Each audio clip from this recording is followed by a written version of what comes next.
Hello abakunzi ba BTV Burundi ndabahaye ikaze mu kiganiro c'abakundana no musi murabona ibintu birakomeye cyane ibintu birakomeye muko mubizi mu kwezi kwa kabiri mu kwezi kudasanzwe ku bantu bakundana abantu bafise abakunzi haba abahungu haba abakobwa no musi rero mutwihanganire twakoze ikiganiro mbere kuko umunsi waguye igihe tudasanzwe dukorera ikiganiro ariko turi kwigenekerezo rya 14 mu kwezi kwa kabiri umunsi udasanzwe ku bantu bakundana umunsi wabayeho kubera ko umweranda Valentino yaharaniye ko abantu bobaho bakundana bakubaka ingo bakubaka imiryango kubera ko muri ico gihe washingwa uno munsi abantu byari bigoranye yuko abantu bakundana baja mu masengero bagahezagirwa bakaronka uburenganzira bwabo bwo gukundana nkuko bikwiye uno munsi rero abantu benshi barawibuka barawuhimbaza aho ubona benshi babifata nk'ibidasanzwe mu bantu babo ku bakunzi babo ugasanga bateguye udukado bagasanga bateguye utunaturiya ibintu biba bidasanzwe murabona ko nanje shushe umunsi n'agashugwe nuko rero tugiye kuganira n'abene gihugu nkuko byama turaza kuganira ibitandukanye tuganire twumve mbega uno munsi kuri bo bawufata gute ari abantu bamwe batawemera ku batawemera bafise impamvu kuko urukundo rwamaho ntiruheraho ariko no kuba wemera nabo bafise impamvu twifuza kumenya neza hanyuma uno munsi mbega abantu bagufata gute haba abashinga ntahe haba abapfasoni haba inkumi canke imisore kuko benshi turakunze kubona yuko akenshi usanga abantu bakunda gutanga amakado ari abagabo gusa bahereza abagore no musore turaza kubiraba aha turi n'ahantu mu gisagara ca Bujumbura hambere hazwi ko bakora amashugwe nibaza yuko abahazi bashobora hamenya kuri Atene ko bakunda kuvuga ku mashugwe niho twagiye rero murabona yuko ibintu bimeze neza bakora udushugwe twiza kandi ndabona abantu koko babyijukiye udukado turaza kuba udukado mugumane natwe rero mwumvirize icyo abanyagihugu bavuga kuri uno munsi murakoze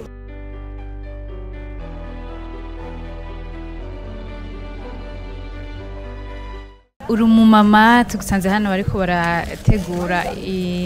amashugwe yo guhimbaza umunsi mukuru wa SAINT VALENTIN umunsi mukuru udasanzwe ku bakundana wewe nk'umuvyeyi uno munsi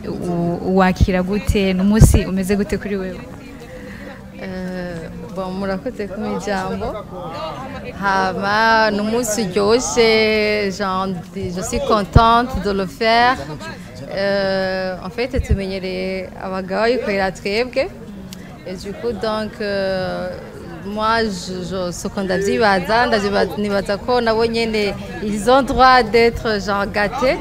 Donc, des gars, pour faire plaisir à mon mari. Donc, quand on a la surprise. Et j'espère vraiment qu'il va être content.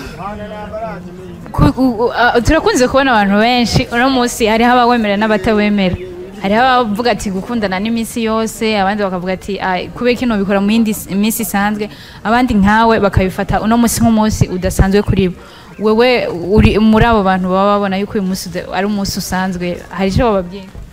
Bon, en fait, Dieu nibaza yuko c'est vrai urukundo c'est tous les jours. C'est tous les jours, tu la manifestes comment tu aimes la personne chaque jour. Mugabo aussi, moi, aussi je considère, c'est pas que indi misi ngo ndamufata neza ngo aujourd'hui ngo nico kimwe cyenda binégligent, non. Pour moi, je trouve que c'est quand même nécessaire parce que twabisanzeho, donc moi je considère ça que quand même araryohego. wewe nk'ubu unye urabona ko bamuteguriye agakado urabona ko bamuteguriye agakado umushinga nawe wawe uno munsi nawe atoguha wowe byakira gute Bon, moi personnellement, si je m'attends pas yuko aza kumpereza kubera ko ndabizi si ibintu vyiwiwe si ibintu vyiwiwe mugabo nabikoze juste mugabo oui aussi indi misi arabinkorera tu vois mugabo ndazi kuno munsi en tout cas niyabikora iza ko surprise nawe ntuvyiteze sinavyiteze ariko bishitse ndaza kuvyakira bidashitse naho itsoke byoshika ugasanga nk'uburayi muhaya acavuga ati madamu wasesaguye amahera abagabo urazi yuko hari ibintu baba badakunda woca wiyakira gute ncandira avec tant d'amour nabikoranye no ya reka nizere kataza kumbwira gutyo yego uno munsi hariho aba mama benshi mu buzima busanzwe dukunda yuko abashingana hari bo kwama baduhaye utuntu twiza amashugwe biki n'ibiki ariko ntibiyumvire nabo kumva ko hari ico bokora novuga boha abashingana babo canke abakunzi babo ko batarubaka babahungu kugira nabo babanezereze kandi niko hariho benshi usanga ubumengo si ibintu byabo ariko iyo bahaye ako gakadu gasanga nyene barakanezerewe hari ico bahanura abamama nk'abo bameze uko onye. Bon, icyo nababwira ni uko deja l'amour hamwe no gucaring like care ni ibintu bitegetswe kuba reciproque si devoir cyangwa si droit yuko ari umugabo ategetswe kubikora forcément lui non natwe turashobora kubimukorera kandi biramuryohera cyane kubera ko je me dis ko nabo nyene bakunda des petits genre abantu babereka utuntu duto tubanezera je me dis yuko badashobora kwiyumvira gutyo kubera ko nabo n'abantu uravyumva na muntu yankako bamufata neza na muntu yankako bagate donc nibaza yuko ça devrait être vraiment réciproque kuri twese et vice versa. Abagabo nabo baba bataca banezwe mu buzima bavuga ati baba babona abamama benshi n'umunsi baza kuvuga ati yewe jewe aho abandi bakiriye ndagira ibibazo abo ndabakose mubi bari bakwiye kwigenza gute bo genre abagabo sinzi cyo nababwira vraiment quand même bon peut-être ari wa mugabo asanzwe abikora ku mugore wiwe là je peux comprendre ko peut-être bayivuga yibwira none ni suyu gusa indi misi ndamuha ama gift you know mugabo umuntu nindi misi nakimye usanzwe uramu umuntu nushaka kwibwira umbwira aga surprise umugore wawe hama donc uyu munsi no ya quand même ça se fait pas bisubire ko muri bisi cyane gose yego tugushimire cyane sawa murakoze kandi ugira umunsi mwiza turasabye Messi yaze gukunda ino kati kuko ari j'espère umunsi mukuru mwiza mvuga gute kuri twese ko bafise bakunzi kuko hari abantu batabafise no munsi baca bidoga tuvuze uko onye uno munsi tuko turahimbaza umunsi udasanzwe ku bakundana waje hano gukoresha udukado sinzi ko ubugira dushire ntavyo nzingirira bitubwira si vyanje umugenzi yantumye gukoreshereza umukopine wiwe ko yarajewe SAINT VALENTIN vraiment ndayemera kuki utayemera kandi mbona nabonye urubaze ndubatse mugabo si ntacisigura kubaka kwanje nubatse kubera dukundana n'umugabo ntitwigeze dufatira kuri SAINT VALENTIN kandi SAINT VALENTIN banumva ibintu by'abakristo nanje ndi umusulmani abamizirmani hajya ntamuhimbaza uno munsi sinzi abawuhimbaza ico baba bafatiyeko mugabo sindigera numva umusulmani ambwiye ati tuje kurondera amakadi kuko mba numva ari ibintu bya SAINT VALENTIN peut-être n'umweranda yagize ico akora muri eklezia katolika peut-être canke sinzi ico vyari ivyo vraiment ariko muri make uwo mweranda ntiyahagaze kuri katolika gusa yaharaniye novuga agateka k'abakundana kuko muri historique batubwira yuko yaharaniye uno munsi kugira ngo abantu bakundanye bagira uburenganzira bwo kuja mu mashengero bahezagirwe kuko mbere ntivyemerwa urumva ntibiraba abakatoliki gusa biraba buri muntu wese ari mu rukundo iyo yumva bibaza ko biraba abakatoliki ko uvuze ibintu bya saint uba wumva nyene ari ibintu by'abakatoliki wewe watubwiye umumama nubwo wewe bitakora butawemera uno munsi mu kibano horo ubibona ngene ihimbazwa mu munsi abamama benshi no munsi haba hagurumanya pe ubu byakomeye abagenzi banje benshi babirimwo bambajira ati none makado bigende gute iki jenda n'abapropose kandi ndakunda ibintu vyiza ndapropose ati ibintu binibi bikoresha ibi muhekadubi abagabo bakunda ibi kwera sanzwe ndandaza n'impuzu z'abagabo ndandaza ibintu ama accessoires y'abagabo donc ndazi ibintu abagabo benshi bakunda candabi propose mugabo kuri jewe wapi vraiment SAINT VALENTIN wapi uno musi rero nako ndavuga rero hariho abo bantu usanga uno musi wageze abenshi nk'abamama canke abamama nibo bikunda gushikira ugasanga kubera ko umugabo atampaye gift kubera ko uno munsi ntarose agakado ugasanga umujinya wahumagaye ati no munsi ni Saint Valentin abandi barose ariko je sinarose nk'umumama wewe ubona ibintu atakamaro kandi wavuze ati je sinakuneye kubera Saint Valentin mu buzima busanzwe urukundo ruhoraho abamama bameze ko ari cyo babwira baci bafata umengo ntibakunzwe nukuri nababwira ko bihenda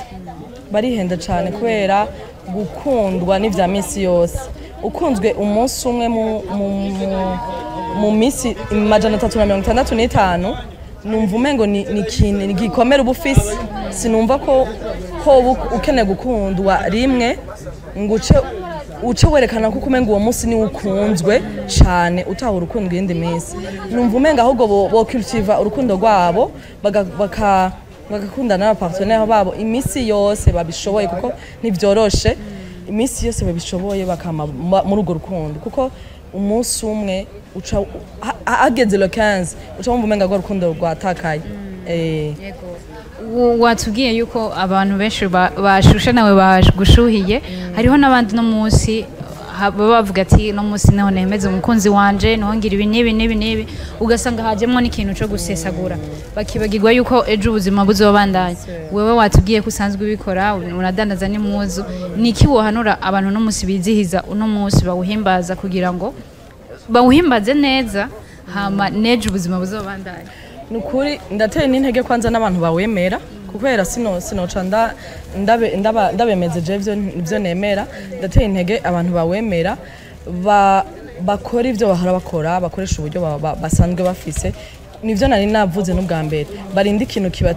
kibatuma bagira regret yejo aho bukera bavuge ngo ejo nari nagerageje kunezereza umukunzi wanje mugabo jewe umutima wanje ntiwanezerewe donc habe busabane muri uko kunezerwa yumve ko anezerewe ku kintu amuhaye kibe gito nimba yahora amubwira je t'aime kuri Saint Valentin gusa azoguma yimubwira misi yose ntazoyimubwire kuri Saint Valentin gusa nimba ari kintu ukora je ndashobora gukura mu byo ndandaza nimba ari kintu ukora ukabona aragikunda tora muri ivyo ufise muhe muri ivyo ufise navyo nyene nibisanzwe urukundo ni geste urukundo si ibintu biseseka oya ni geste kaya ka geste uziko akunda ugashoboye gakore mugabo reke gusesagura ego murakoze cyane ego namwe murakoze ni sawa ego tugusanze hano bakora tegura amashugwe ya Saint Valentin mbega nawe uje gutegura agashugwe bimeze gute naje kugira agakomande k'agashugwe ariko saki wanje nako mugenzi wowe ntiwemera Saint Valentin bon bivana n'uburyo mu buryo ubuwe n'umunsi wa kura himbanza umunsi mukuru w'abakundana bose urabona ko bimeze neza n'umugenzi wawe yagutumye ku ruhande rw'iwawe wowe uno munsi urawufata gute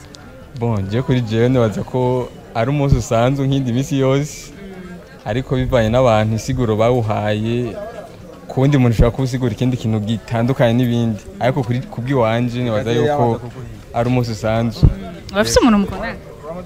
oya muri bwana bafite nicyo gituma urumva uwo munsi utawubona nk'uko abandi babona oya naho nzomubwira urumva uko mbona ibintu no munsi niko ndabibona ejo sinabaza ko ari ikintu kiza cyahindutse niwo munsi wokabaye umufise nawe ntiwari kwiyumvira kumutegura iryo shugwe kugira bimunezere canke bon urazi abakobwa rimwe baragoye urumva hari utujeste tumwe ushaka kugira apana ngo kubera ari ibintu wowe ukunda cyane canke iki juste kugira unezereze wo muri Kongo muga apana ngo kubera bifise ngo yindi siguro nini itandukanye yego wowe ari nka wewe nawe bishi kukabona bakuzaniye rino shugwe ririmo na tuno ducupa twiza mbona bari korazana hano wo vyakira gute bon no vyakira neza ariko sino ko exige umukunzi wanje yuko ngo ategerezwa ko mishugwe oya ariko ari ndagira iyo volonté akabigira nibaza yuko ni vyiza cyane iraryoshe ego uno munsi turiko barahimbaza uno munsi nyene abantu benshi wabonye ko bariko baritegura hariho abantu benshi bari iyo bari mu rukundo babonye batarusa n'amashugwe babonye abakunzi baba batabibutse kuri uno munsi baca babona umengo hari bugwanko canke barenganije nk'abandi niki wo bahanura surtout nk'abajene nkuko nawe ukiri umujene kuko benshi barasesagura iyo hageze no munsi bakibagira ko ejo umunsi uzobandanya canke gukundana bizokwama niki wo bahanura bon je nibaza yuko umuntu wese yo kwirinda kuba influence n'abandi bantu ntugire ikintu kubera nakaya gikoze ahubwo ugire ikintu kubera wewe ubona yuko icyo kintu gikwiriye kandi ugifitiye n'uburyo hamwe wofata ukavuga kubera nakayaguze yahaye kado dufate nk'iya 150,000 umusheri wiwe ugacuvuga ati nanjye reka ndabigire wewe ubwo buryo atagufise bikagusaba nk'akarero kurinda gusaba ideni canke bo atagufise muri make ari uburyo bukurengeye canke atanayo uhembwa urumva habonye nibaza ko utabukoresheje ubwenge bwinshi cyane iyo umuntu yakwirinda mugo ku muntu afite uburyo nibaza ko atakibazo guha kado ya 150,000 umuntu yembwa 1 million nibaza ko atari kibazo ikibi nukushaka kwigana abandi bantu yego murakoze cyane ndabashimira biri umunsi mukuru mwiza nawe utaweze nawe umunsi mukuru mwiza merci sawa umeze neza meze neza turakubona waje kugura udushugwe hano wowe witeguriye gute guhimbaza no munsi mukuru ego twaje kugura amashugwe umunsi mukuru tubona ari sawa turarindiriye tuyaha abakunzi n'abakunzi nabo baduhe ego tumeze neza Saint Valentin kuri wewe ifise isiguriye Saint Valentin nibaza yuko nakaryo keza kukubwira umuntu ukunda kumukunda mukumuha amashugwe canke ikintu cyaco cyose cyo munezereza yego niko ndayumva wowe uno munsi uravuze ati nikumubwira nakaryo keza kukumubwira ko mukunda yindi minsi niba bikenewe kumubwira ko mukunda nindi minsi birakenewe ariko kujya haba hariho nka journée internationale de la femme nibaza yuko uyu ari wo munsi rero nabo byahariwe ko tubigaragaza rero urumva nakaryo keza wavuze yuko witeguye kumuha amashurwe hama nawe aze kuguha kandi gakato atoka guha wo kwiyakira gute atakampaye sinzi impamvu yoba yatumye abikora ariko nibaza yuko nawe yiteguye ariko atakampaye n'ubundi ni gwa rukundo nyene ego atakampaye uyu munsi ashobora kuba yo kama nejo ego ni muri gwa rukundo turabizi ko abahungu kenshi n'abantu usanga ibintu byo kumva ngo amakado surtout nk'amashugwe si ibintu by'iwabo kenshi ugasanga n'abantu bamwe mugabo si bose nk'ubu wo muha iyo kado kandi no musi vraiment wafashe amafaranga yawe wafashe urikokora nyene byose ukabona bifashe nk'ibisanzwe uwo kuyakira gute ega abahungu benshi barikomeje ntibakunda gutanga no guhabwa amakado ariko gutanga baratanga ariko kuyahabwa ntibabimenyereye nibaza yuko ndarindiriye ndabe reaction yiwe ndabinizera yuko biza kumunezereza ariko bitamunezereye naho ikindi gihe nzocameye ico nkora nzocameye yuko nereka kugira shayo kumuha amashurwe peut-être nkamuha ikindi kintu ego uno musi uri umujene nabibonye hariho abajene benshi batandukanye uno musi kandi bawuhimbaza neza ugasanga baraziganije udufaranga baragize iki uno musi utwo dufaranga twose baca baduza kudutegura muraza gusohoka kugira umiryo shurwe n'ibindi ubona ko ubwawe ugwaruka gwari rukwiye guhimbaza gute uno musi kugira ngo ejo ubuzima buzobandanye kuko hari abo baca usanga bakoze isesagura ry'amafaranga n'ibindi kandi ni byiza ko uno musi bawuhimbaza ko bawemera wowe ubona niki wobwira ugwaruka rugenzawe gwari rukwiye guhimbaza gute uno musi mukuru badakoze iryo sesagura ico novuga nuko nubwo ari akaryo keza ko kugaragaza ku muntu ukunda kumukunda mu kumuha akaganuke kanaka two kwirinda gusesagura ukamuha mu byo ufise mugabo nawe utiyibagiye kuko nyuma ya Saint Valentin haraza yindi misi ejo tuba turi kwa kane hazoza n'indi misi iri imbere y'ibikogwa rero dusesaguye tukamara amafaranga muri by'amashurwe no kuryoherwa canke gusohoka ubundi munsi wokenera akadeplacement kakabura kandi wari warabitse amafaranga kumbure wo kwikoze ko bikenewe rero ni vyiza ko turyoherwa ariko twibuke tugira ama limite kugira ngo ejo ntituze twiyumvira ati mbega iyo nkoresha make ubusimba mfise na make mba ndiko ndagirako byo bavyiza rero tuyakoresheje mu buryo bwiza ego uno musi kandi hariho abantu benshi babona yuko cyane abakobwa bakunda yuko abahungu ari bo baha amakado ugasanga abahungu nibo babona yuko bakwiye gutanga gusa hari abakobwa baba babona umengo jewe nzokwakira wewe ubona guha ikado umuntu bifise agaciro akahe mu rukundo jewe nibaza yuko gutanga canke guhabwa ikado nivyo umuntu wese yaba umukobwa canke umuhungu kuko umukobwa arakeneye ko bamugaragariza ko bamukunda n'umuhungu arabikeneye rero sinibaza yuko igikorwa cyo guhabwa amakado no kuyatanga ari c'abahungu gusa ahubwo nibaza yuko mu rukundo nyene mwese muragira parti umwe wese aba afise kugira ngo bibandanye bimeze neza ukamuha akaguha komsa mukabandanya muri rwa rukundo nyene muzuzanya niko ndavyumva ubona bifise agaciro akamaro akahe mu buzima busanzwe bw'abantu baba bakundanye akamaro biragafise kuko birakwereka yuko umuntu muri kumwe vy'ukuri bikakwereka yuko afise des petites attentions envers toi yego ukabona yuko yifuza yuko uryoherwa nawe ukaba umwifuriza kuryoherwa rero ni imwe mu nzira ushobora kubicisha kugira ngo umuntu mukundana yumve amerewe neza kubera kubona muri kumwe urakoze cyane urakoze nawe nawe mumeze neza yego turashima yego uno munsi udasanzwe ku bantu bakundana abantu bubatse n'abandi wewe turagusanze hano ku mashugwe nawe waruje kugura agashugwe uno munsi kuri wewe n'umunsi ufise agaciro kangana gute kuri wewe n'umunsi ufata gute ubwa mbere ho mbanze kubashimira ni umunsi udasanzwe nk'uko n'iyindi minsi bidasanzwe ku mugabo uyu munsi kubera ko ni umunsi bavuga ko hari abakundana je ndubatse hama ndafise umukunzi hama akaryo kose kabonetse kuko nonezereza umukunzi ndagacakira rero uyu munsi nagafashe nje kugura agashurwe kugira ngo ndakamuha yego ariko umwanya wose ubonetse kugira ngo unezereze umukunzi ntitwoza turarindira gusa Saint Valentin uyu mwanya wose ubonetse tuya byiza kugira ngo tubandanye twerekana urukundo watubwiye ko nakaryo keza nyene uburose buri mwanya urabikora ariko nakaryo keza uburose hariho no munsi abantu benshi batandukanye na cyane ugasanga mu mico y'abarundi twakuze mengo abagabo nibo batanga gusa ugasanga bafashe no munsi babona umugabo wanje ndarindiye ahubwo nzanire we naguhe nk'ubu wowe ugira umushire agashugwe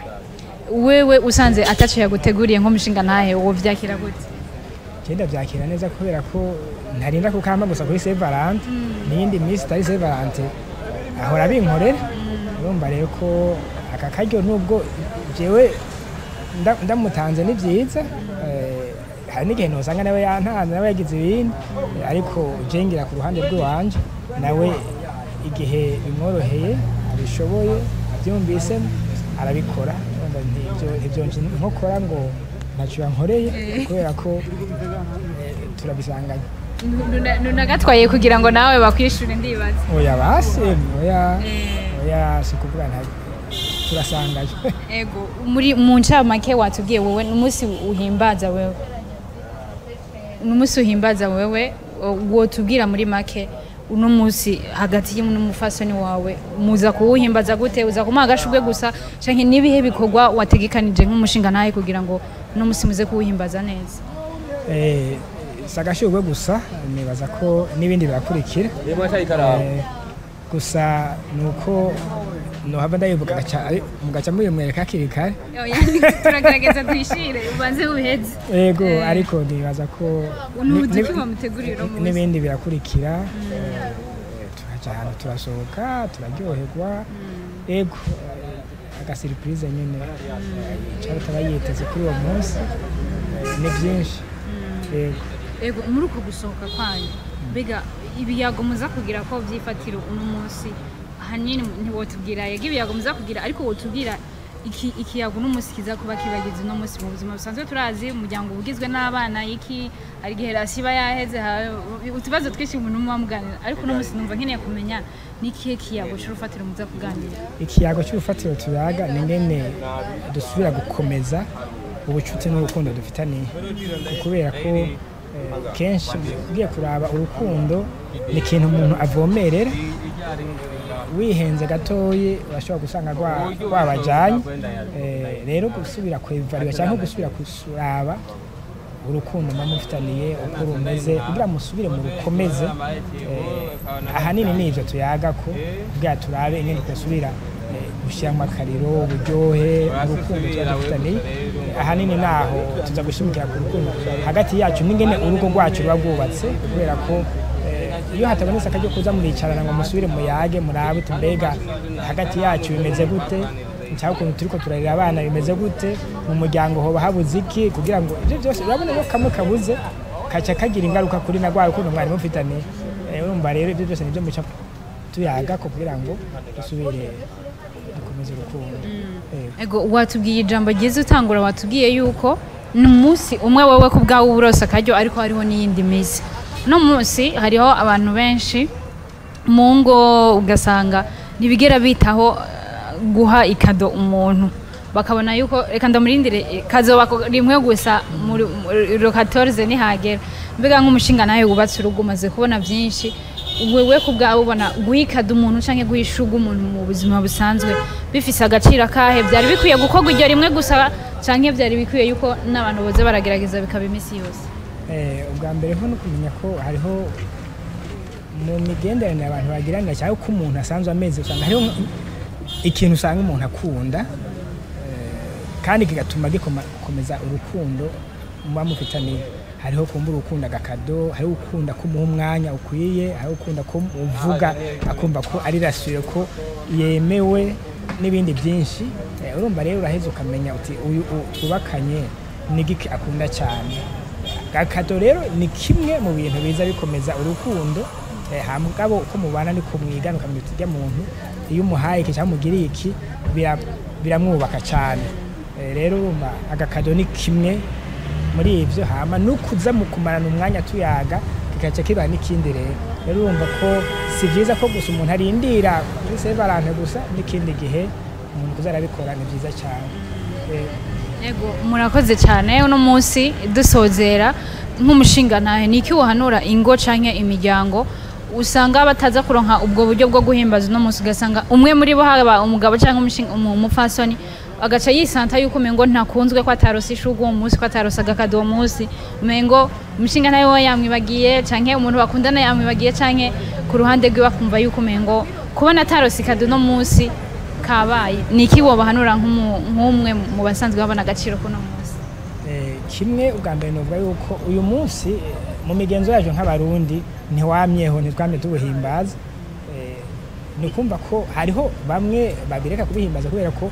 batavyumvamo batabona n'akamaro n'agaciro abo nta kibazo ntaco baza gupfa mugabo nko mu gihe hagati yabo hariho umwe yari yiyumvira ati nari kukaronka yari kumbwira gutya hama ntakaronke rimwe na rimwe hari igihe bacanishamwo ariko naho no kuraba n'uburyo kumbura abantu baba bafise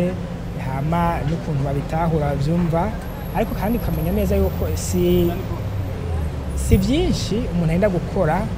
kugira ngo umundi muntu ahimbarwa nezerwa umwe arashobora kunezerwa bagiye kumugurira inkoko uwundi wamugurira n'isombe zonyene akumva arahimbawe bivana rero n'uburyo bw'abantu n'ingene abantu bayibona kuri ibyo rero nohanura ko abantu batabocika intege mugabo hagati mu kiyago iyo abantu bayaga niho bamenya n'ingene boza baravyifatamo mu bihe byose bibaye donc rero kuyaga niko gutuma umenya uti ibyo byose no kwigora kuri no munsi no twubakanye byo mwubaka cyane ndamugira akantu canke nubwo ataco nogira araza kubitahura aranzi mugabo ni bya bindi usanga hariho bamwe usanga batigera babwira abo bakanye tugenda gukunda ukaza ngo arabizi ariko sivyo ni byiza no kuza turabivuga ni byiza no kuza turavyerekana mu gihe cyose kibonetse cyane mu gihe byose tubishoboye ni byiza ko tuza turabikora ikibazo kimwe ngira nsozerere ko wewe wavuze ko utahura uno munsi bikwiye ubona uno munsi ukwiye guhimbaza abantu bubakanye bonyene canke n'abatarubakana barakwiye guhimbaza uno munsi bakundana ariko twese ku isi twateze gukundana yego ariko nibaza ko nuko kenshi usanga guhimbaza ntibyari bibi ariko nuko rimwe na rimwe cyane cyane abakiri bato baca baja bawufata nabi tukawuhimbaza nabi bakibaza ni gukundana kwabo bakakwita ukundi cyangwa bakagufata ukundi ariko wari umunsi ukwiye guhimbaza abubakanye abari kumwe cyane abariko barubaka ubucuti bwo kuzogira ngo baze bubakane aho byo bari byiza ariko no kwirinda kugira ngo uko abakiri bato cyane cyane baba babijamwo byoye kubajana mu bindi bitari byo yego uko niko nakubwira.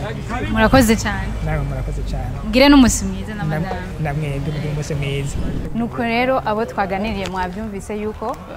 no munsi udasanzwe mwabibonye yuko twaganiriye n'abantu benshi batandukanye. Nanjye ndaguza agashurwe by the way. Ndaguza agashurwe ibintu kugira bize kugenda neza. Mukabona guti ni keza. Niraza gushiramo akantu ndaza gukunda. Ariko mumbaze ngo tugahanye. Nubizi what tuzavuga. Bajya ugahaye umukunzi nka mama wawe cyangwa uwo mvukana biba bihuye n'umunsi je ne pense pas. Nuko rero uko badukirikiranye icambere kandi bashimire mwabonye ko ni ibintu bidasanzwe cyane. Mwabonye yuko abantu baba bijukiye uno munsi ku buryo burenze gose kandi nino saha tuvugana baguma binjira ku bwinshi. Nagaragaje ko baza ano mashurwa amafaranga agugwa iringiri mubona hano igugwa 80,000 ibaza ya mafaranga yose. Ni ibintu biba bidasanzwe. Rero mwumvise twagiye tuganira na benshi mwumvise yuko uno munsi ari umunsi udasanzwe kubera ko bamwe n'abandi bawutahura gutandukanye. Mwumvise abantu twaganiriye hari ababona yuko uno munsi ari umunsi w'akaryo keza wo kugira ngo bibukanye urukundo rwabo hagati yabo, bibukanye babwirane twa tujambo twiza uno munsi hagati yabo. Ariko mwumvise ko hari n'abandi batavyemera kubera ko byavuye biva ku mvo nyinshi zitandukanye. Rero kimwe novuga Saint Valentin nkuko bagiye babivuga bamwe si y'umunsi umwe bakunze ndayisubiremo. N'umunsi wabayeho kugira ngo baharanire kano gateka ko novuga k'abantu baba bakundanye kugira ngo bashobore kubakana nta ngorane nimwe iriho, bashobore gusera urukundo rwabo atangorane nimwe ariho. Ariko bidakwiyeho ko ari umunsi ushobora kwicara ukaganira n'umushinga nayo wawe ukamuzanira kagashurwe canke umufasoni wawe ukamuzanira kagashurwe atari umunsi wa Saint Valentin. Rero bisigura ngo ku bantu muhimbaza no munsi n'umunsi mwiza wo kwicara mwicare kwanza murabe murimbura ati mbega mu gihe cyose tuganira bimeze gute, mu gihe tuba iminsi tumarana mu buzima busanzwe biba bimeze gute kugira ngo mugerageze muganire hagati yanyu mwirimbure. Ico ni icambere mwirimbure murabe urukundo rwacu ruhagaze gute mu bisanzwe. Hampande y'ibyo mwicare murabe utubazo tuhari mudukosore kugira ngo no mu yindi minsi bizobafashe kugira ngo koko novuga uruhara guno musi mukuru ruzobeho mugabo rushigikiwe no n'ikiyago kiri hagati yanyu bishigikiwe no kuba mwicara mukirimbura mukaraba utwo tuntu tutagenda neza mukadukosora kugira ngo ibintu bimere neza. Ariko rero kabe n'akaryo keza ko kudasesagura ku bantu. Ndabizi neza ko kuno kwezi kuzoba ari uko guhimbaza iyi minsi mikuru y'abakundana ibiki birabandanya ariko banze wicara urabe mbega jewe mu buryo bw'iwanje isi iguma yiruka ibintu bisigaye bizimba fise amafaranga angana gute kugira ngo ure rino shurwe ry'ibihumbi 80 uno munsi. Mbega ninagura rino shurwe ry'ibihumbi 80 ejo ubuzima buzobandanya, ejo abana bazofungura, ejo tuzogenda ku kazi, ejo bizogenda gute? Twoye gusesagura kubera uno munsi kuko nibaza yuko Saint Valentin ntiri ku mashurwe ntiri ku makado dutanga iri mu mutima d'abord. Bitavuye ku mutima ngo mbubireke kugura rino shurwe ririnda rirakuzimba, ariko bibanze bive ku mutima. Hama bivuye ku mutima umve yuko ushobora gupartager n'umukunzi wawe ivyo bintu ufise ku mutima ari byo biserura. Rero ivyo bifise ku mutima ntujane n'ibishobisho ngo usange ukoze ibintu usange ugiye gufata ideni ryo kugura ishurwe. Iri shurwe ndabatera inkuru mwumvise ko rizimvye ariko ntirirenza isomene zibiri riba ryumwe, ariko inyuma y'isomene zibiri tuzobandanya tujya. Rero bisigura ngo ufise uburyo genda ubikore neza, ariko udafise uburyo ntihabe urwanko. Aha ndiko ndavuga ku bantu benshi no munsi bataza kuronka ayo makado, bataza kuronka ayo mashurwe, mutibaza ko mudakunzwe. Ubwira n'umufasoni wawe ko umukunda cyangwa ubwire uwo mukundana ko umukunda mugabo unamwereke yuko ari kumuyo kado mugabo bitakunze, ariko ntiwumve yuko woje gusaba ideni kubera ugura ishurwe rizomara iminsi 2 zigaca ryuma. Ntiwumve yuko fata ugakora mu mafaranga ya ratio kugira ugure rino shurwe ngo nikubera ari Saint Valentin. N'umunsi umwe ariko indi minsi turakeneye kubaho. Nuko rero navuze byinshi ariko namamvuga bigirwa benshi bikumva bene byo dushobora kuba tutabikoresheje uno munsi, ariko hazoza n'ayandi ma Saint Valentin, hazoza n'ikindi gihe. ikintu ca mbere mukwiye kumenya gukundana si rimwe gutanga amakado si rimwe abantu mutanga amashurwe kuri Saint Valentin gusa ndabaneguye ndabaneguye kuko amashurwe sayo kuri Saint Valentin gusa amashurwe n'ay'ibihe byose kuko biryohera abantu imisi yose ibaho ibintu bikaguma bigenda neza dushurwe turaryoha murano tumotana neza turashushe rero nuko kubahimbaza no munsi kuno kwezi ndabizi ko kuba ari ukwezi ko kubandanya muhimbaza muzogire ibihe byiza muze muryoherwe muhimbagwe n'abakunzi banyu hama abumva yuko batawuhimbaza nabo ntaco bitwaye ariko abawuhimbaza cyane cyane ntimushire imitima yanyu cyane gose kurana amashurwe kurana amakadobaba ariko mushire umutima kubiri mu mitima yanyu kugira ngo mukomeze izo nkundo kuko birababaza guhishuga umuntu ejo mu minsi ngaho ugasanga mwavanye nuko rero ndabashimire nibatse ko mwabyumvise ndabifuze kuzogira ibihe byiza bitaranguka ku munsi wa Saint Valentin gusa canke muri no ndwi canke muri kuno kwezi ariko ibihe byiza bizokwamaho ibihe byose mubandanye muryoherwa mugira ibihe byiza na Saint Valentin